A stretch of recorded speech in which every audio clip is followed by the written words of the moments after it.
Good morning, students. Today I will discuss the fifth chapter of civics, that is judiciary.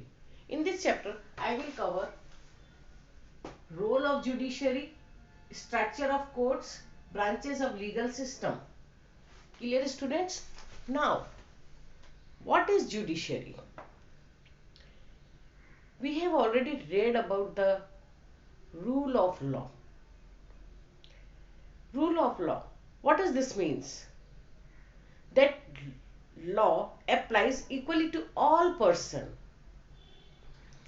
and that a certain set of fixed procedure need to be followed when a law is violated.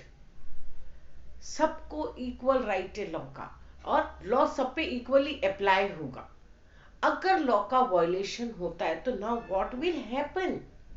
To enforce this rule of law we need a judiciary system. Clear, students? Why we need the judiciary system? We need the judiciary system to apply the rule of law. Now, what is the role of judiciary?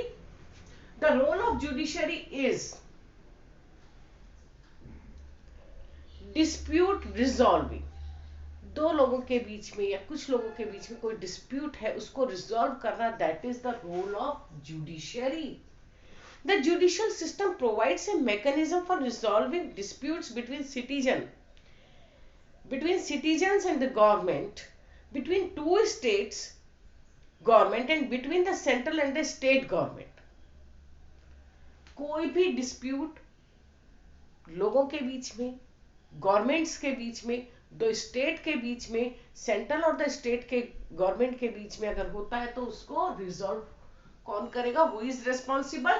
Judiciary is responsible. Now judicial review. Now what is judicial review? As the final interpreter of the constitution, the judiciary also has the power to strike down particular laws passed by the parliament if it believes that these are a violation of basic structure of the constitution. This is called judicial review. कोई भी constitution का law है, constitution ने law बना दिया, हमें law मिल गए, लेकिन उस लॉ को हमें समझाएगा कौन? दैट इज जुडिशरी कि ये लॉ ये है और इस लॉ में हमें ये करना है. Got it everyone?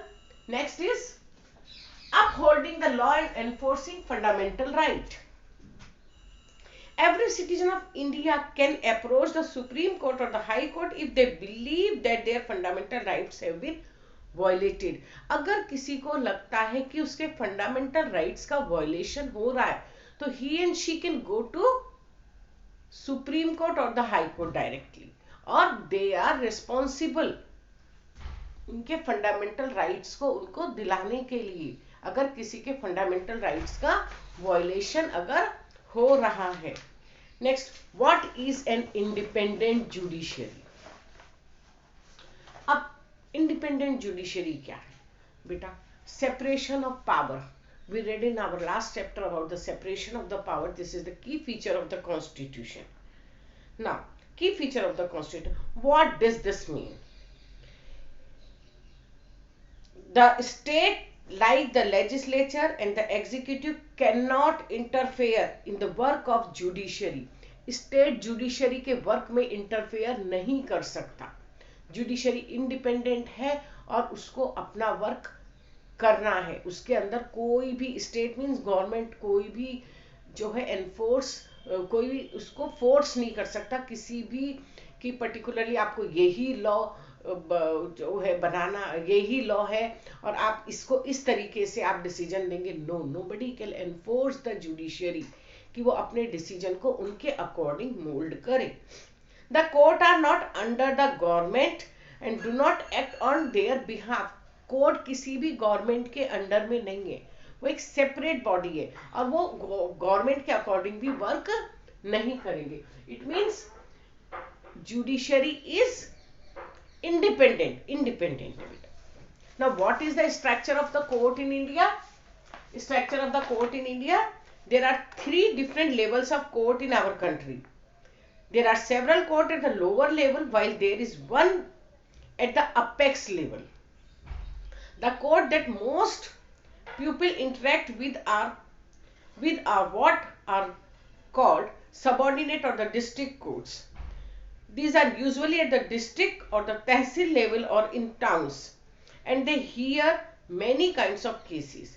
Each state is divided into districts that are presided over by a district judge. Each state has a high court which is highest court of the state. Got it everyone?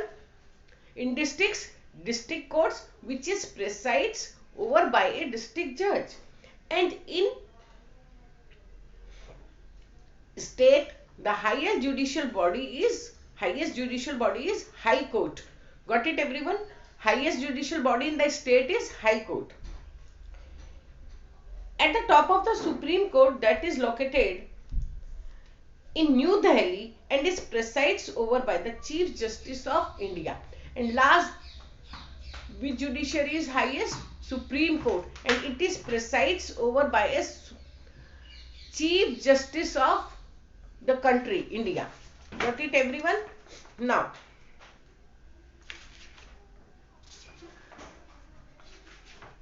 what are the different branches of legal system? Branches of legal system. What are the different branches of legal system? There are two branches of legal system, civil and criminal branch. What is criminal branch? Deals with conduct of the act that the law defines an offense. कोई भी अपराध अगर किसी के साथ होता है that is criminal. Misbehave किसी भी तरीके से, थेफ्ट, रेप, कोई भी होता है that is comes under the category of criminal law. It usually begins with the lodging of an first information report (FIR) with the police who investigate the crime, after which a case is filed in the court. जब भी कोई crime होता है तो सबसे पहले we have to file an FIR. हमें एक FIR करनी है पुलिस स्टेशन में. After that police starts investigation. If found guilty, the accused can be sent to the jail and also fined. अगर वो गिल्टी फाउंड होता है, उसको गिल्टी कौन फाइंड करेगा? कोर्ट्स ना. कोर्ट ही उसको जज करेगा कि ये गलत है या नहीं है, जो भी एविडेंसेस पुलिस देती है according to that. Got it everyone?